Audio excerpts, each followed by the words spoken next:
ఆధిపత్య అఖిల కులాలకు ఈ పేద విద్యార్థికి జరిగే పోరాటంలో సమిధలు కాకుండా మీ యొక్క ఆదర్శాన్ని మీ యొక్క ఆలోచనని అర్థం చేసుకొని ఈ పేద బిడ్డను దీవించి ఈ అమ్మాయిని ఓట్లు వేసి గెలిపించి మీ యొక్క విలువలు కాపాడుకొని మీ సమాంతరమైన మీ కులాల పాటిగా చూసుకొని దయచేసి ఈ అమ్మాయికి తోడ్పడాలని కోరుతా ఉన్నాను.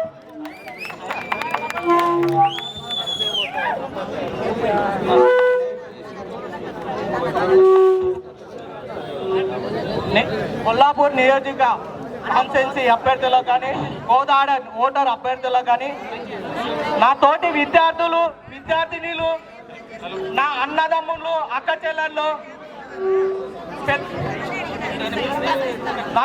నా తోటి అందరికీ ఒక విషయం ఏంటంటే తెలంగాణ దేని కొరకు తెచ్చుకున్నామో తెలుసా?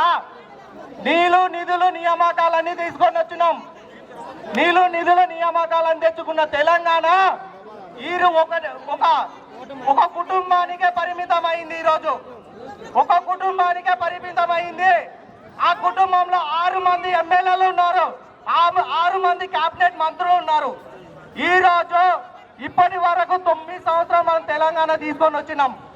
ఏ రోజు కానీ నువ్వు చదివించి మన దగ్గరకు వచ్చిన వాళ్ళు అందరూ ఓటుకి 5,000 ఇస్తారు, 10,000 ఇస్తారు. కానీ అక్కకే పరిస్థితిని బట్టి అక్కకే సాయం చేయడానికి ముందుకు ఎంతో మంది వస్తున్నారు. అలాంటిది కాబట్టి మీరు రేపు అక్క ఖచ్చితంగా పని చేస్తుంది. కాబట్టి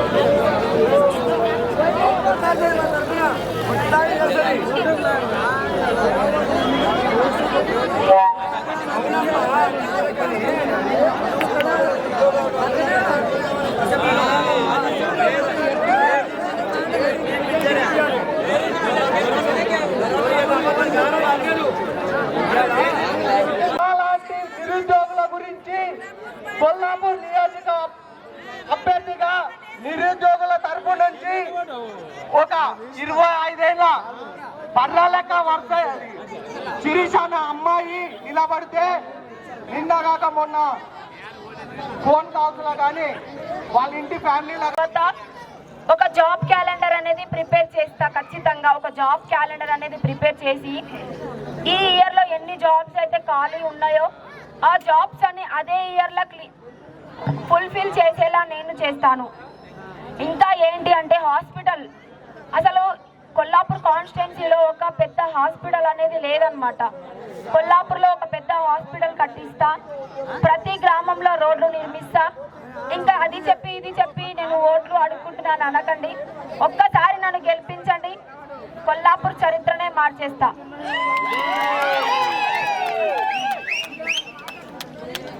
అభివృద్ధి అంటే ఏంటో నేను చూపిస్తా. ఒక్కసారి నన్ను నమ్మి ఓట్లేయండి. నేను మీ ఇంటి ఆడపిల్లగా నన్ను నమ్మి ఓట్లేయండి.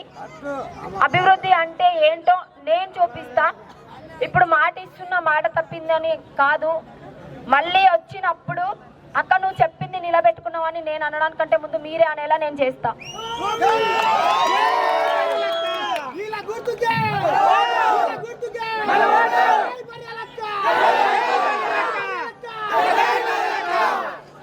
నాకు ఎలాంటి ఆస్తిపాస్తులు ఏం లేవు. ఫస్ట్ నేను నామినేషన్ వేసినప్పుడు నీకు ఏం లేదు, నువ్వు ఏం పంచుతావు అని అన్నారు. నేను పైసలు వంచా, మంచిని మాత్రమే వంచుతా. ఇప్పుడు మన ఓటు ఒక 1000 రూపాయలు పెట్టి కొన్నాడంటే మన ఒక 1000 రూపాయల మీద వాళ్ళు 1000 కోట్లు సంపాదిస్తున్నారు. ఓట్లేసిన మన బతుకులు రోడ్ మీద ఉన్నాయి. మన ఓట్లు ఎప్పించుకొని గెలిపించుకున్న వాళ్ళకు బంజారా హిల్స్, జూబ్లీ హిల్స్, మాదాపూర్లో బిల్డింగ్ల మీద బిల్డింగ్లు ఉన్నాయి. అవునా అమ్మా, నేను వేసుకునే డ్రెస్ 150 రూపాయలు. నేను గట్టిగా పండగ కొంటే 1000 రూపాయల కంటే ఎక్కువ కొన్నా. కానీ ఒక అక్క కట్టుకున్న చీర 1000 కోట్లంట. అది బంగారంతోనే చేపించుకున్నదంట. అంటే మన బతుకులు బజార్ పాలు చేసింది ఆమె బంగారంతోనే ఊరేగుతుంది. ఇది కరెక్టేనా? ఒక్కసారి ఆలోచించండి అమ్మా, ఒక్కసారి ఆలోచించి ఓటేయండి. ఈ కొల్లాపూర్ కాన్స్టిట్యున్సీలో ఇప్పటి వరకు ఒక్క అమ్మాయి కూడా నిలబడలేదు. ఫస్ట్ టైం నిలబడ్డ అమ్మాయిని నేను. నన్ను మీ ఇంటి ఆడపిల్లగా భావించి ఓటేసి ఒక్కసారి గెలిపించండి. అభివృద్ధి అంటే ఏంటో నేను చూపిస్తా. అభివృద్ధి అంటేనే కొల్లాపూర్, కొల్లాపూర్ అంటేనే అభివృద్ధి అనేలా నేను నిరూపిస్తా.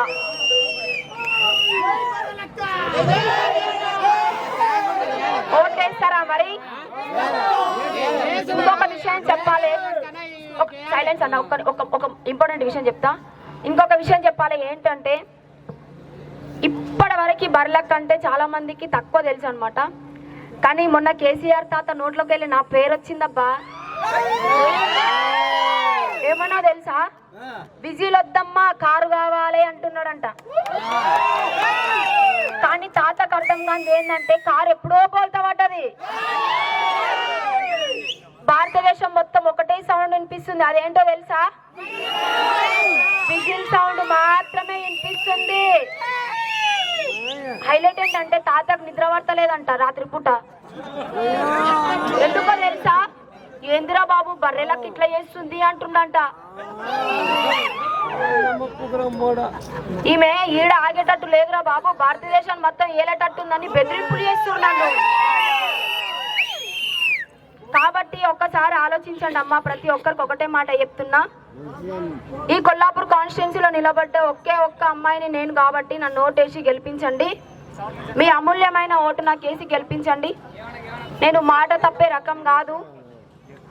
ఇంతకుముందు నా మేనిఫెస్టోలో 10 అంశాలు మాత్రమే ఉండేవి. ప్రతి ఒక్క ఊరు ప్రతి ఒక్క ఊరు తిరుగుతుంటే కొత్త కొత్త సమస్యలు బయటకు వస్తున్నాయి. వాళ్ళు మాట్లాడిన దానికి నువ్వు సమాధానం ఇయ్యు. Okay okay.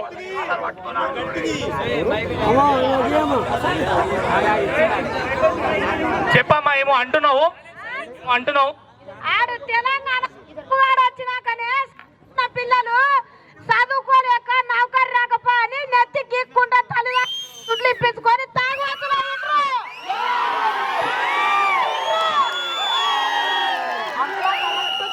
వాళ్ళ పిల్లలు ముఖ్యమంత్రులు కావాలి, మన పిల్లలు బజారు పాలైపోతున్నారు. కొంతమంది పిల్లలు తండ్రికి అక్క చెల్లెళ్ళకు పోయిన కూడా ఆడు ముఖ్యమంత్రి అయినా కూడా అది ఆమె చెప్తున్న మాట ఏంటంటే వాళ్ళ బిడ్డలు మంచిగా ఉండాలి, మన బిడ్డలు మాత్రం నాశనం కావాలి. ఇంతకుముందు ఎవరో మాట్లాడినమ్మా, మాట్లాడతారు ఎవరన్నా? చెప్పు, ఏమైంది?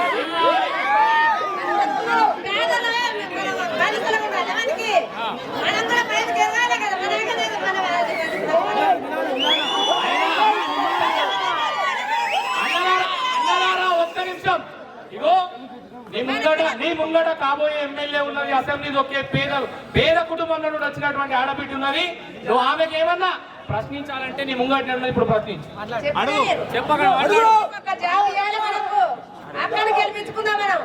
ఇస్తావా అక్క జాబ్? అంట చదువుకొని డిగ్రీలు చదువుకొని తాగుబోతులైనరు, నిజంగానే బాధలు పడి అనుకున్నారు.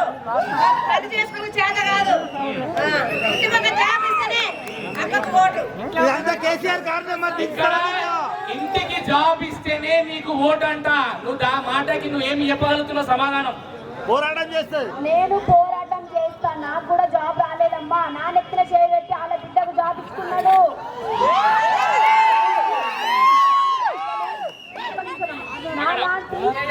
నమస్తే అన్న. ఎక్కడి నుంచి వచ్చిర్రు? ఆ బర్రెలక్కకి ఎందుకు సపోర్ట్ చేస్తుర్రు? నేను ఆలేరు జనగం నుంచి వచ్చినన్న. బర్రెలక్కకు ఎందుకు సపోర్ట్ చేస్తున్నాం అంటే, ఒక నిరుపేద కుటుంబం నుంచి వచ్చింది. కష్టాలు, కన్నీళ్ళు, బాధలు, దుఃఖం అన్నీ చూసిన అమ్మాయి కాబట్టి ఒక్కసారి అవకాశం ఇస్తే ఖచ్చితంగా డెవలప్మెంట్ అనేది జరుగుతుంది. ఇక్కడ కొల్లాపూర్ అభివృద్ధి అనేది జరుగుతుంది. అంటే మీకు ఆవిడ డబ్బులు కానీ అట్లా ఏం పంచట్లేదు కదా, మందు కానీ. మీరు ఏ రకం అంటే మీరు మీ పనులన్నీ వదులుకొచ్చేందుకు నిలబడుతున్నారు? ఈరోజు చూశారుగా అన్న, ఇళ్లకు బీరు కానీ బిర్యానీ కానీ డబ్బులు కానీ ఒక్క రూపాయి లేకుండా స్వచ్ఛందంగా వచ్చి అక్కకు సపోర్ట్ చేస్తున్నారు. వివిధ రాష్ట్రాల నుంచి వచ్చి అక్కకు సపోర్ట్ చేస్తున్నారు. అన్నగారు అన్నట్టు అమెరికా నుంచి కాల్స్ వస్తున్నాయి, ఢిల్లీ నుంచి కాల్స్ వస్తున్నాయి అక్కగారికి. ఖచ్చితంగా కొల్లాపూర్లో ఖచ్చితంగా విజయం మన బర్రెలక్కదే. అంటే ఇప్పుడు పెద్ద పెద్ద పార్టీలకు ఆవిడ ఎదురెళ్తున్నారు, మీరు ఏ విధంగా అంటే ఆవిడ తట్టుకుని నిలబడదని పెద్ద పార్టీల నుంచి వార్నింగ్లు వస్తాయి కదా, ఆవిడ ఫ్యామిలీ మీద కూడా అటాకులు జరుగుతున్నాయి, దాన్ని ఏ విధంగా ఒకవేళ మీరు కూడా నిలబడతాం మిమ్మల్ని కూడా ఏమన్నా అంటే ఇప్పుడు బెదిరింపులకు ఈ దాడులకు భయపడే రోజులు పోయినాయి అన్న. అప్పుడు వెనకటి కాలాన అంటే ఈ సోషల్ మీడియా యూట్యూబ్ ఇవి లేవు కాబట్టి అప్పుడు దాడులు చేశారు, ఇప్పుడు కూడా చేస్తున్నారు, భయపెట్టిస్తున్నారు. కానీ భయపడకుండా మనం ముందుకెళ్ళాలి. ఎన్ని దాడులు చేయని వాళ్ళు ఏమైనా చేసుకొని మనమైతే ధైర్యంతోనే ఒక మనిషి ఒకటేసారి పుడతాడు, ఒకటేసారి చనిపోతాడు. మనిషి చాలామంది పుడుతూ ఉంటారు, చనిపోతూ ఉంటారు. కానీ చరిత్రలో తన కోసం ఒక పుస్తకమైన రాయబడాలి, లేకుంటే పేజీలో ఒక పేరైనా నిలబడాలి. మన బర్రెలక్క చరిత్రలో ఒక పుస్తకం సృష్టించాలని. విజిల్ సౌండ్ అసెంబ్లీలో కుర్చీలను గడగడలాడిస్తుందా? విజిల్ సౌండ్ ఇక్కడ ఊదితే అసెంబ్లీ కుర్చీలు అదరాలి, అట్లా చేస్తుంది బర్రెలక్క. దొంగల కుర్చీలు అదరాలి, దొంగ నాయకుల కుర్చీలు అదరాలి. ఖచ్చితంగా మన బర్రెలక్క విజయం ఖచ్చితంగా ఉంటుంది. ఈరోజు ఒక రూపాయి లేకుండా ఈ అన్న వాళ్ళది అక్కడ ఖమ్మం, నాది ఆలేరు జనగం, ఇంకోది వేరే కర్ణాటక, ఆంధ్ర, ఎక్కడెక్కడి నుంచో వస్తున్నారన్న అక్కకు మద్దతుగా. మీరు గెలిపించే పోతాం అనుకుంటున్నారా? మేము లాస్ట్ వరకు ఉంటాం, అంటే మాకు కూడా అక్కడ ఓటు వేయాలి ఖచ్చితంగా. వాటికి మేము లాస్ట్ వరకు ఉండి మేము అక్కడ ఓటు వేస్తాం. ఓకే, థ్యాంక్ యూ అన్న. Thank you.